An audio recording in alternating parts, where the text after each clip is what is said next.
আপনি কি জানেন গত ৪ বছরে মাত্র ২টি ম্যাচ হেরেছে লিওনেল মেসিরা? সেই দুটির একটি কাতার বিশ্বকাপে সৌদি আরবের বিপক্ষে, অন্যটি ২০২৬ বিশ্বকাপ বাছাই পর্বে উরুগুয়ের বিপক্ষে। এমনকি সবশেষ কোপা আমেরিকা ও বিশ্বকাপ দুই আসরেরই চ্যাম্পিয়ন আলবিসেলেস্তেরা। শেষ ৫ কোপায় ৪ বারই ফাইনালে ওঠে দলটি। এতটাই অদম্য স্ক্যালোনির এই আর্জেন্টিনা। তবে কলম্বিয়াও পিছিয়ে নেই। দলটি শেষ কোনো ম্যাচ হারে প্রায় ২.৫ বছর আগে, সেটিও আর্জেন্টিনার বিপক্ষে। ২০২২ জুনে দলটির কোচ হিসেবে সাবেক আর্জেন্টাইন ডিফেন্ডার নেস্তর লরেঞ্জো যোগ দেওয়ার পর এখন পর্যন্ত অপরাজিত আছে হামেস রড্রিগেজরা। লরেঞ্জোর অধীনে টানা ২৮ ম্যাচ জিতে এখন কোপা আমেরিকার ফাইনালে আর্জেন্টিনার মুখোমুখি হবে কলম্বিয়া। উরুগুয়ের সঙ্গে কোপার যৌথ সর্বোচ্চ ১৫ বারের চ্যাম্পিয়ন আর্জেন্টিনা। এবার তাদের সামনে সুযোগ এসেছে ১৬ বারের মতো ৬৮ শিরোপা জিতে একক রাজত্ব করার, আর সেটির খুব কাছে আছে মেসিরা।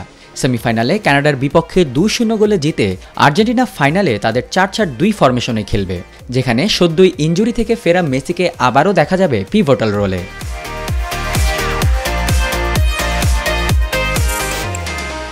অন্যদিকে ২০০১ সালে প্রথমবারের মতো কোপা আয়োজন করে সেবারই প্রথম ও শেষ বারের মতো ৬৮ শিরোপা জিতে নেয় কলম্বিয়া।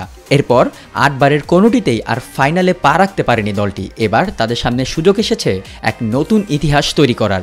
তবে ৪-২-৩-১ ফরমেশনে খেলা কলম্বিয়া ফাইনালে তাদের সেরা রাইট ব্যাক ড্যানিয়েল মুনোসকে পাবে না।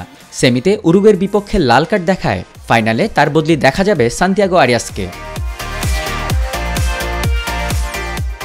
বিশ্ব ফুটবলে এখন পর্যন্ত দক্ষিণ আফ্রিকার এই দুই দল মুখোমুখি হয়েছে ৪৩ বার, যেখানে আর্জেন্টিনা জিতে ২৬ বার ও কলম্বিয়া মাত্র ৯ বার, আর ৮ বার হয় ড্র। কোপা আমেরিকার সবশেষ আসরের সেমিতেও মুখোমুখি হয় এই দুই দল, যেখানে নির্ধারিত সময়ে খেলা ১-১ গোলে ড্র হওয়ার পর টাই ব্রেকারে ৩-২ গোলে জিতে ফাইনালে উঠে পরে চ্যাম্পিয়ন হয় আর্জেন্টিনা। তবে সব ছাপিয়ে এই ফাইনালে সবার নজর থাকবে লিওনেল মেসি ও হামেস রড্রিগেজের উপর।